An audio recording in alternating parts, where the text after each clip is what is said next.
I have an idea. Okay, I've got it. We just need to get ourselves motivated, and I think this will do it. So do not watch chickens eat. And now you know why. You don't want this guy looking at you, asking questions. What's he doing? Watching us eat. And they're watching us being eaten. They're up to something. I want to forestall the inevitable human-chicken war. So YouTube, welcome back. Long time no see. We are about to go back into our playing around with Lenethailef grammar and seeing if maybe Justamija might have had some influence on it in some spots. So that's what we're going to do. We are talking about chickens as well, naturally. So let's scoot over back to the side webcam and let's just reorient ourselves. So we have a sentence with some perfectly respectable Lenethailef grammar. Do not watch chickens eat. Move, wonrok, verranum, helik.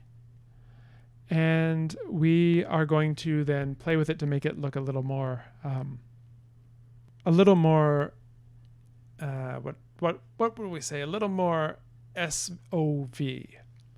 Although I think to give ourselves the proper SVO credit, why don't we take this objective dative form, we might call it, and put it after. Okay. Oh no, wait. Maybe that's the opposite. That's the subjective dative. No, let's just keep it. Forget about that. I like it the way it is. All right, so what we need to do is make a more SOVE version of these. Before we do that, I'm just going to what's the opposite of neglect? Pay attention to the chat. So the Moontoother asked, is chicken a strong enough word not to become regular through analogy? This is something that's been on my mind a lot. So Lenethailef has these very, very elaborate declension classes which have all sorts of ablaut. And they're quite chaotic.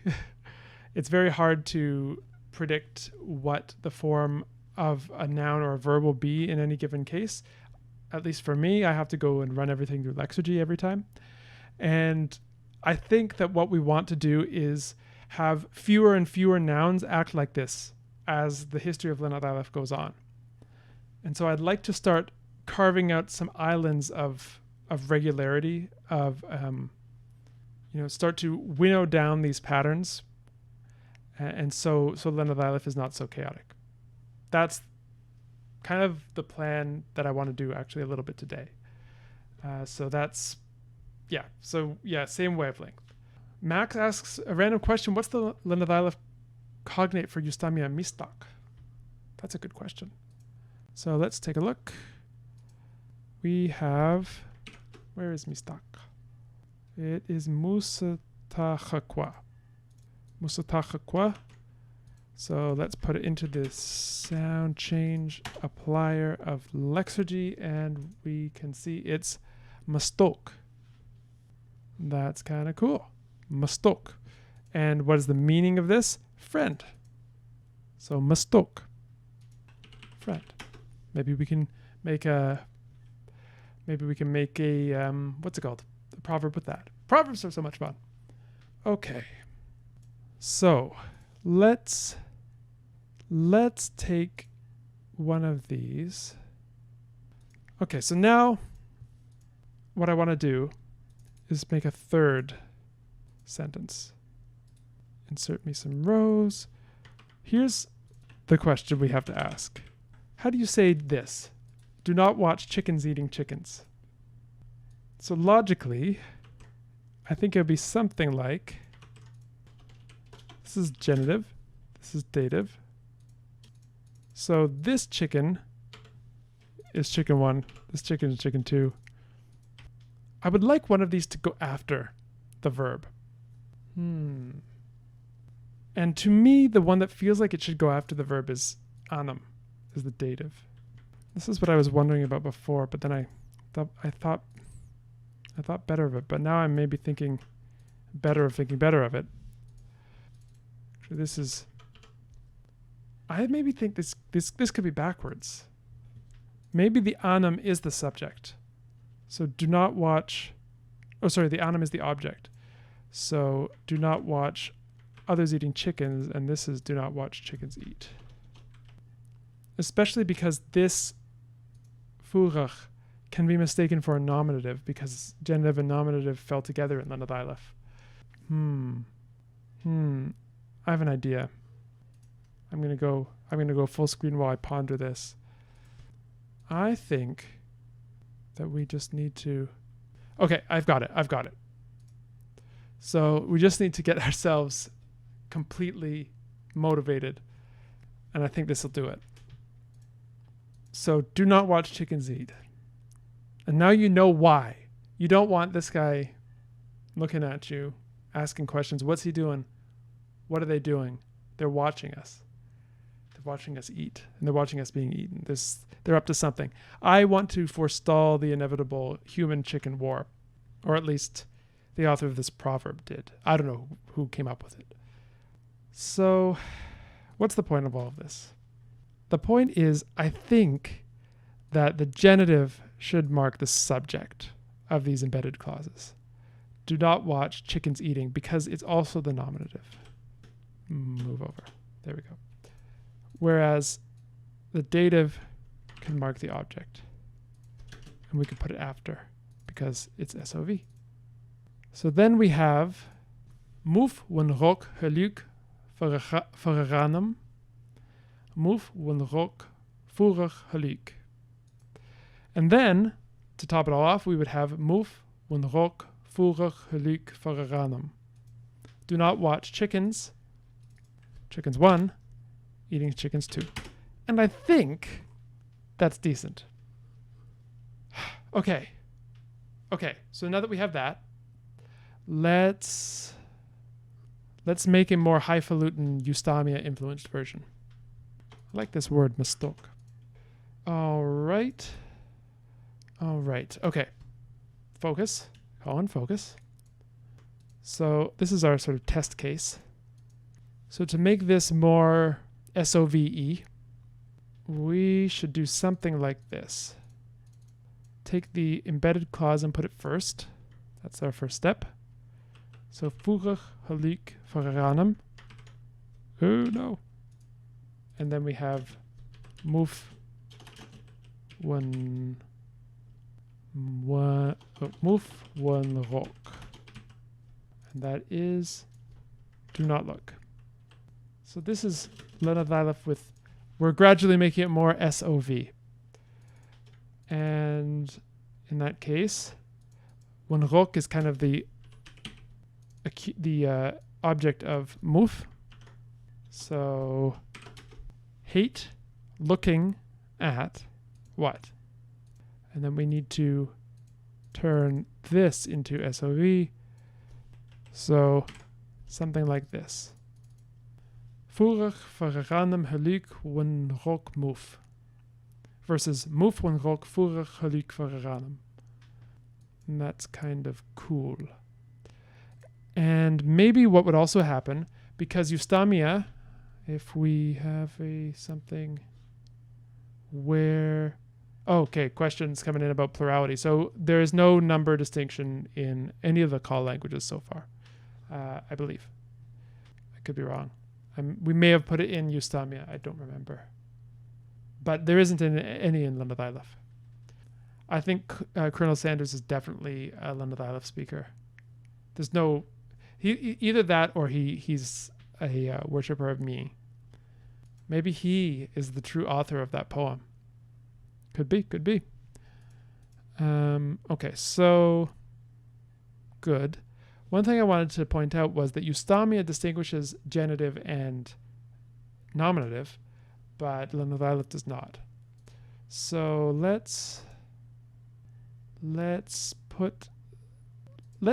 so if you think about a speaker of Lenethailef who has learned Justamija and has learned that this is the sort of the prestigious language that all languages should aspire to be like, and your language does not have a distinction between the genitive and the nominative case, you might want to innovate one to make your language more like Justamija.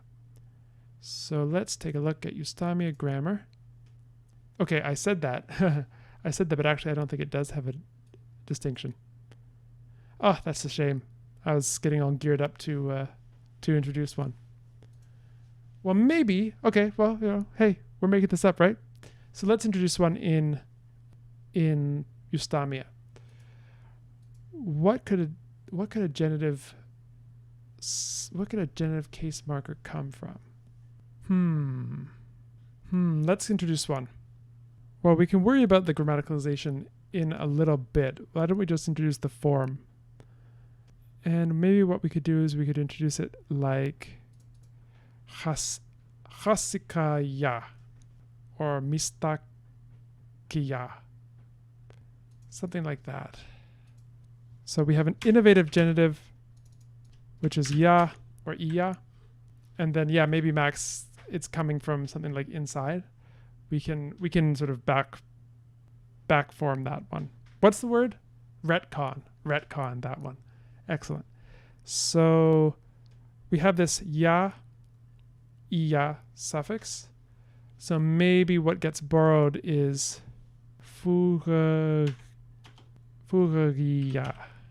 or ya. So there's this innovative genitive. And maybe this is optional in Lenethailef. And so we get this explicit genitive marker in the high register version of Lenethailef. So the differences so far we've got between the two are that high register Lenethailef has this explicit genitive marker, and it has the word order of Justamija, this pretty intense SOV order. Okay, I think that's decent. That's a decent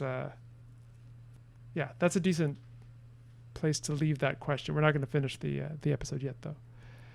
Yes, and so maybe we've got something like what to do. Oh yeah, we do have some pluralization in Justamija, the CV reduplication. I don't know if we kept that or if this is an old note. You see, what needs to be done by me is to sit down and spend some time going through all of these, all this documentation, and fixing all of these things that are left. What's the relevance of this? Is this codified anywhere? I don't know. So yeah, some work has to be done. But that's for me to do, and for me alone. I don't think you want to see me going through and like laboriously cleaning things up. So why don't we turn our attention now to to the things that are annoying about Lenethailef so far. We'll list them, and then we'll break the episode, and then we'll solve them. Okay, so my pet peeves about Lenethailef. I don't love. So let's just get some space here. You see, this is how things get disorganized. I just say, let's make some space here. So pet peeves about Lenethailef. Number 1, excessively chaotic inflectional system.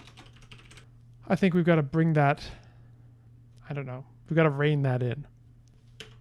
2, I don't love the voiced velar fricative showing up so much.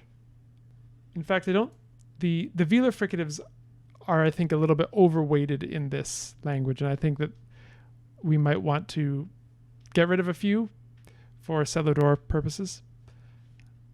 So ch and r are allophonic. Ch is the elsewhere case, r in between vowels or in between voiced segments. So there's too much of both of them, frankly, in my mind. Also, too much front-rounded vowelness. I like the front-rounded vowels. I want to keep them, but they show up too much, and I don't know. I could do with it toning itself a little bit down. So those are the three things that occur to me. I like the language in general. We're looking at Justamija here. I don't know why. So looking around, you can see what I mean when I say chaotic. Look at these noun declensions. Forget about the verbs for a second. Look at these noun declensions. We have huask, huaskuich, huaskanum, huaskof, huaskaiven, huazuref, huazurem. I think that we could probably, there's too much there's too much there's too much there's too much and there's just too much everything. So I think what we need to do is come up with a declension that is going to be the regular declension. And every word, and words are just gradually over time going to migrate into this declension. And maybe this declension won't ablaut. We have this rather extreme ablaut pattern going on. So huask, husk, huazura, three stems of the same, or three grades of the same root. Estaima, ustum, and ustamo. Qual, quel, qual. Faya, faya. Month, month, montho. Heth, huth, hethu. Timen, tumen, tamena. So I think we need a class that's like not like that. So a borrowed word, we had a borrowed word earlier. What was that? I think this lunuk is this blessing. That's borrowed. Where'd it go? There we go. So, or me, the goddess me. What's gonna happen there? So we have me, this a bit bigger so we can see. Me, and then mich, minem, mif, miven, mif, meme. That could be something where we basically have these case endings finding their way. So we have this euch, ich, euch, ich. Clearly the thing in common between them is something front followed by similarly we have anum, enum, enum, onum, unum, enum. So the num is so vowel and then num. So if we are, an acquirer of Lenethailef and we're trying to find what's the common denominator here, what makes a dative, it's clearly v num. And since we already have a vowel here, me, num makes sense as the case ending. And so essentially what we're doing is we're sort of factoring out all the things that change amongst the declensions and coming up with the form that just represents that case ending. So that just represents the case ending. And so similarly here with fun, f, m. So we get this. This is the non-ablouting class for loanwords, and eventually more and more native words will come into it too. So we might have faya, swan, become faya, fayach, fayanum, fayaf, fayavan, fayaf, fayam. Moontruther, yeah. What about a word that ends with a consonant? In that case, we may have to innovate from this stem. Maybe in general we innovate from the orange stem. So mentho. So we go month and then menthoch, menthonum, menthof, menthoven. I don't know. Or maybe we combine the two so we get mantho. Or maybe we have an epenthetic vowel. Yeah. Comitative and similative are actually already merging for many of the declensions, such as the ya stem has estemof for both. The O stem has menthof for both. The U stem has hethuf for both. So yeah, we already have this syncretism happening in the language. So the door is open to it. Yeah. Okay. So yeah, I'm thinking maybe like an epenthetic vowel might be the easiest way. So we might just have a schwa show up. So month, monthach, monthanum, monthaf, monthavan, monthaf, montham. And that sounds kind of cool. So this is not a loan word. This is an inherited word that used to ablaut month, month, montho. But maybe what happens is it goes monthach, monthanum, monthaf, monthavan, monthaf, montham. And actually that sounds kind of nice. Month, monthach, monthanum, monthaf, monthavan, monthav, monthavat, montham. And then, yeah, simulative and comitative would just merge into something. I don't know what we'd call it. We'd have to come up with some sort of some name that encompasses both or is general enough to encompass both. So I think this could be our strategy. And I kind of like this monthanum, monthavan. Yeah. Galactic said we are witnessing the evolution of Lenethailef. So gradually over time, more and more nouns are going to jump into this general declension, and the ones that are left ablauting will become fewer and fewer. Just like the ones in English which are umlauting, like man, men, become fewer and fewer, foot, feet. And eventually they become just a few isolated irregularities. Especially when we look at the history of Lenethailef, we have basically two phases. We have early Lenethailef, which is heavily influenced by Justamija as a literary language, and then we have late Lenethailef, in which it's influenced by Kranz-Lor, this heavily isolating language, and a Creole forms. And so this regularized Lenethailef, this could be a high register version that is spoken in the same society as the Creole, which would have none of these endings, likely. And so, yeah, we've got early modern Lenethailef, essentially. Oh, it's exciting. Okay, so that's the gist. That's the plan. Why don't we take a quick break, let YouTube people stretch their legs, get their drinks, hydrate, stretch, all that good jazz, and then we'll keep going. So YouTube, thanks again. I feel like we're making some good progress here. Come back, see what happens with early modern Lenethailef and contemporary Lenethailef and old Lenethailef. We're going to have all sorts of periods. It's going to be fun. So come back soon, and we will see you then.